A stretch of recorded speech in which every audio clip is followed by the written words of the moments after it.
Now, within this grand scope, to step back out and look at the plagues of prosperity again. So glucose is a modest contributor to these problems, if it's a contributor at all. In some of them it isn't, directly.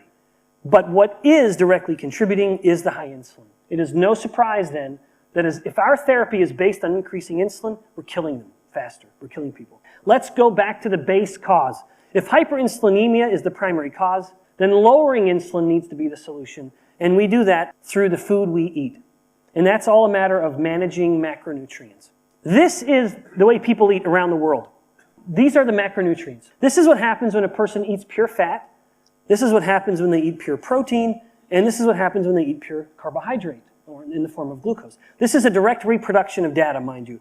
Anyone who tells you that fat consumption increases insulin does not know what they're talking about. I've literally never seen a study that has shown that. I don't know where that conclusion would come from.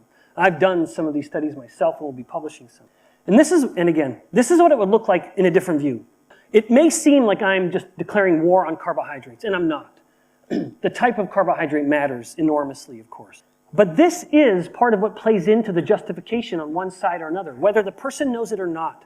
For an insulin resistance scientist who acknowledges that hyperinsulinemia is the primary contributor, one of these versions of the diet, whether it's low fat and high carb, or whether it's low carb and higher fat, one of them is going to work better at removing the most offending agent. All right, now this is one study, though, that took individuals and had them overeat carbohydrates, which, let's face it, is what most people are doing, right? In the global diet, 70% of the calories are coming from carbohydrates. That's quite a majority.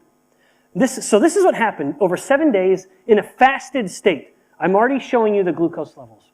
Now, however, next, if we were to add on the insulin, by the end of the week, in a fasted state, mind you, their insulin levels at a fasted state were 2.5 times higher than they were at the beginning of the week, just by overeating carbs for a week. This is insulin resistance, normal glucose and hyperinsulinemia.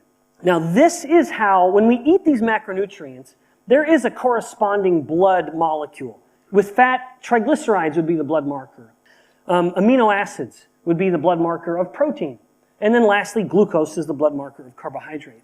In diabetes, type 2 diabetes, which is just a prolonged insulin resistance, which of these nutrients in the blood is the body struggling with? Actually, it's a little more complicated than I'm mentioning, but what's the one that we obsess over? Well, of course, it's the glucose.